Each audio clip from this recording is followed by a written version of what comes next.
Okay, thanks everybody for attending. This is the Accelatis Essentials session on activity analysis navigation.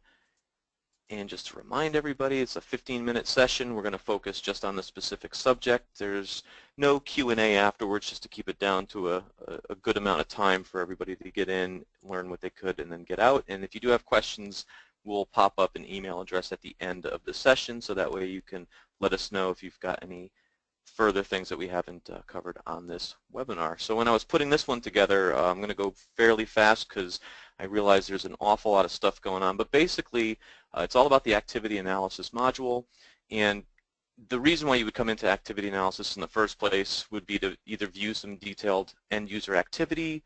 You can view Accelatis errors, history, alerts, messages, internal Accelatis activity. Probably most people are going to come into here to view EPM log entries or Windows log entries, generic log reader entries, depending on how you have that set up.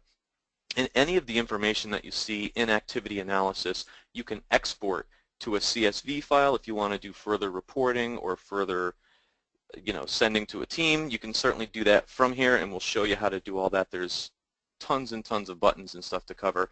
In general, there's 3 sections to this module. The first section is the selection panel, which is sort of in the center of the screen, where you would pick your time range. You can pick how many records you want to come back and the actual logs or events and filters that you want to use. So we'll call that the selection panel. And then to the right of that, there's 2 tabs. There's Event View and Grid View. And I'm sure you all know Event View is where you see the timeline plotted on the top, and we have a bunch of dots that represent some sort of activity or some sort of line entry, whether it's in a log or whether it's a user activity. And you could zoom in for detail and roll your mouse over and see all kinds of information in the Event View. You can also pair that with Performance Lab charts and graphs, and I'll show you how to do that as well. And then the other view is the Grid View. It's more of an Excel type of view.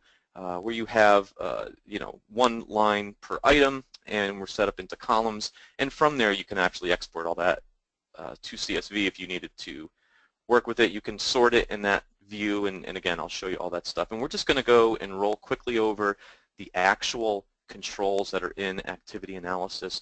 So at the top of the window, you'll see the toolbar.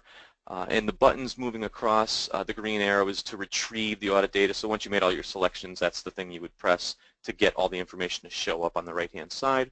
The Save button is actually a drop-down. It does a couple of things. You can either save those results to our Accelatis repository, you can save the results to a CSV file in a specific path, or you can save the query definition. So all the things that you just selected, you can save that so that if you come back in here, all you have to do is drop that down and pick your query, and it'll keep everything the way that you saved it. So that's a big time saver if you find yourself coming in doing the same thing over and over. The next button is delete the saved query, and then we have a couple of display options next to that on the right, and the display options are add to events and add to grid. So the event view or the grid view, you can choose to add to both of them. By default, they're both on, so anything that you pick is going to go to both of those tabs. And then you have the saved queries drop down, which again, if you've saved queries, that's where you're going to have them, and then you can go in there and just quick access pull them down. Moving down that panel a little bit, you've got some time options. So we have some canned time entries, last 30 minutes, last 2 hours, last 90 days, right? So you could pick all those things. Or you can pick a custom time range, and you would put those in military time. So if you want something specific that happened maybe last week between 8 and 9 o'clock in the morning, you can just take that little section and get granular there. We have something called max message length, which really is just going to truncate the messages coming back, and just in case these messages are thousands and thousands of characters long, you can choose a very small slice to say, I only want 64 characters to come back by default, just so I can see what's going on. If you happen to get a message that's truncated and you see error, event happened, and then nothing after that, you can raise that number, max message length, to whatever you want, 256, 512, doesn't really matter. But again, the idea is just to keep those queries down to a smaller size so it's a little more efficient bringing the information back. Then we have max record count, and what this does is per log, it's going to put a cap on how much data is going to come back. Again, if you did something, say you wanted the last 90 days of something and you inadvertently are starting to pull over, what's going to translate into a terabyte of data over the network, I mean, obviously you're going to cause some issues there. So this is sort of a fail-safe where we're going to put a cap on the max records that you have coming back. 5,000 is the default. The cap on this is 25,000. Most people, again, if you could think of 25,000 dots or 25,000 lines, it's a lot to look at. Normally when you get to that point, you're going to want to squeeze down the time window, and as opposed to looking at the last 90 days, maybe you want to look at really, a day or an hour, right? So again, it's just a way to make this a little more useful and make sure that you're not shooting yourself in the foot as far as the data that's coming back. And then under that, you've got your available logs. There's a tree view for all of these top-level logs. You've got an Accelatis section. You've got a Windows section. For any plugins you have, like you can see at the bottom of my window here, you've got an S-Base section. And you can collapse those to more easily move through this tree view. And really, the little checkbox next to it is what you would want to put a check mark next to if you want the selection to include items from that log or from that section. And once the records are pulled, these are all cleared out. So if you pull them all over and you say, oh wait, I got to go one more hour back, you're going to want to go through and reselect all of those log files. So just keep that in mind. And then at the very bottom of the selection panel, you've got filters. And the fact that the filters section is empty means that there's no filters that are currently being applied. If you have filters that are in there, they are going to be applied when you pull records over. So just keep that in mind. There's a check mark that'll show up, and I'll show you that a little bit later. The check mark does not indicate whether it's active or inactive. The check mark is simply there so you can remove or edit certain filters when they're in there. So just keep that in mind. The very bottom, use AND logic. Obviously, if you have that selected, it is going to string all of your filters along in one long AND statement. And if it's not there, it's more like an OR statement. So if it satisfies this one or this one or this one, then you'll get the information to show up in your other two views. So if we click on Event View, again, at the top left, you'll see a series of icons. And going across, basically, the top left one is just to refresh the grid. Just sort of goes out and refreshes with any new information that might have been added into the log since you last clicked. The little house, reset graph to origin. Sometimes when you're working with a lot of information in this screen, you will lose some of the ability to scroll or move. If you were to click that little house, it just brings you back to that orientation that you started where it's top left and you can see your timeline at the top. So again, if you have any weird UI issues where stuff doesn't quite look right, you don't have a scroll bar, hit that little house button and it'll get you back to where you started. The button next to it is a drop down. It's the red circle, the remove. And you can remove specific events either by the label, which means you can tell it, hey, anything that starts with the word Java, I don't need to see it here. So again, you get very specific on stuff to take out of here to make this screen a little more clear for you to read. You can remove all of the audits that are on the screen, or you can remove all of the audits and all of the things out of grid view in one shot. So if you're looking for something specific, you can keep clearing it out. And again, you can either do an all or very specific. Next to that, there's a couple of controls. There's an auto refresh button, and the example used mostly here is you can select user activity for the last 30 minutes, we'll say, and then you can pull that information over. If you hit that auto refresh button, it's actually going to go out and it's going to continually poll for new information coming up every couple of seconds. You'll see the grid refresh and your new stuff coming in. So as users are doing stuff in the system, you can see that happening live. And then if you really couldn't wait the 5 or 10 seconds that it refreshes, right next to it there's an update date range with current time. You can click that and it'll move it up to the current date and time. That also works if you do some of the canned times where you can just click that and have it go right up to now. And then there's some other things. There is a slider control. You'll see two little green arrows going left or right. The left and right is like a zoom control. So if you start zooming in to your information and then now you want to get back to that wide open view where you started, you can use the left or right buttons, and again I'll show you that, to get back to where you started as far as the zoom goes. There is a font slider to the right of that, and that just makes the font larger so that if you're having trouble seeing it, you know, there's 1,000 things on the screen, you can click that to make the font a little bit bigger, a little bit easier to see.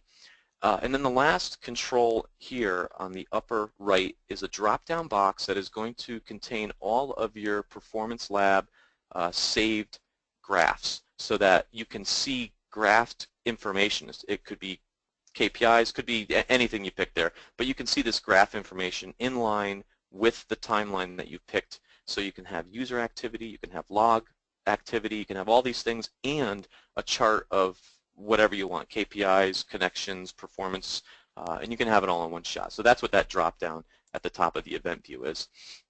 And then the other view we've got here is the grid control, or sorry, the grid view. And again, we've got a couple of things. The first icon in the upper left is a column filter. You can hide or unhide any of the columns that you see displayed. The Excel icon there is save results to a CSV file. So again, you could just get all the information in here, save it, and work with it in Excel if you want, or however you want. And then there's a delete button, which is actually a drop-down. It gives you this other screen here, which gives you the ability to selectively remove, you can remove everything, or you can move items that meet a criteria, or keep items that meet a criteria. So again, the idea is just you're going to have a bunch of information in front of you, and you can really skinny it down and get it to the point where it's going to be very usable for you or for another admin to come in and do some stuff. So we do have some time here, luckily. I'm trying to get through everything just to show you some of the navigation that I talked about. So really quickly, I'm just going to pull up my sandbox environment and activity analysis right up here at the top. And if I click on that, you'll see all three of our panels that we talked about. Here is our selection panel, our event view, our grid view, which obviously is empty because I haven't done anything yet. I've got a bunch of saved queries in here. I just find that that's, for me, it's a quick way to show you what's going on. And for example, if I found myself constantly going into the Accelatis Windows event log and looking for things that have errors, I set up a little query here. And once I pull it down, it's going to remember my message length, my count. If I scroll down in the center section, you see that it remembers my my selection, which is the Accelatis Windows log, and then it also remembered my filter, which I have set to say, you know what, if it's an error, then I want you to go ahead and display it. So if I leave everything here, again, I picked my query, I've got my time set, I hit the button to pull it over, and it's going to pull over all this information. Now, as I said before, some of these lines you're going to see are cut off. And if I really wanted to, I could change the max message length to something larger if I really wanted to see the rest of that error. But again, the idea is just to keep this down to a reasonable length so I can see what's going on. So as I roll over this, if I think that I want this font to be a little bigger, again, everything I just mentioned, all this stuff works as I said. I can make it bigger or smaller.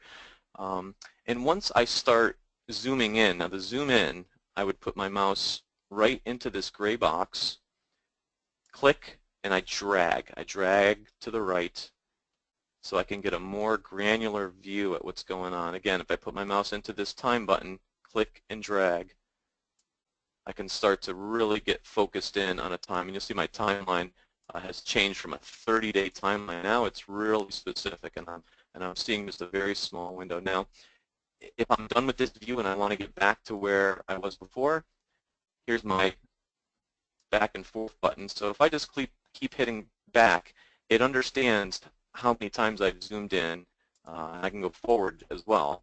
So I can always get back to a view that I had at some point.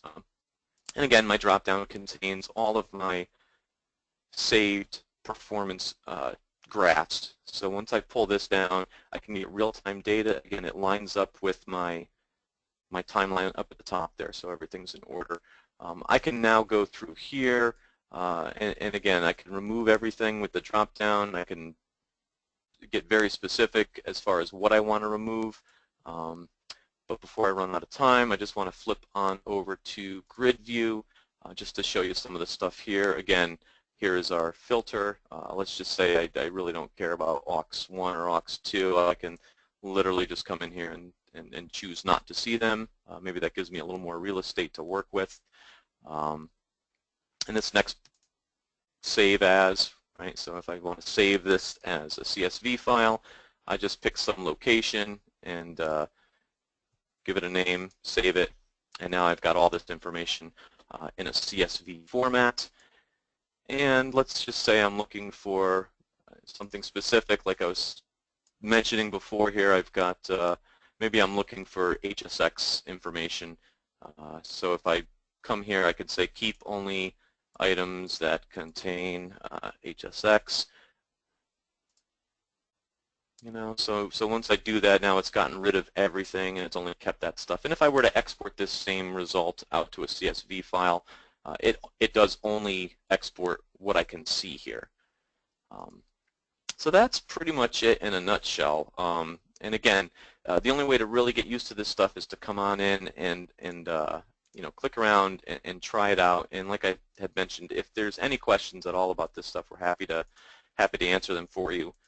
The next session that we're going to do for the Accelatis Essentials is going to be the Accelatis file system.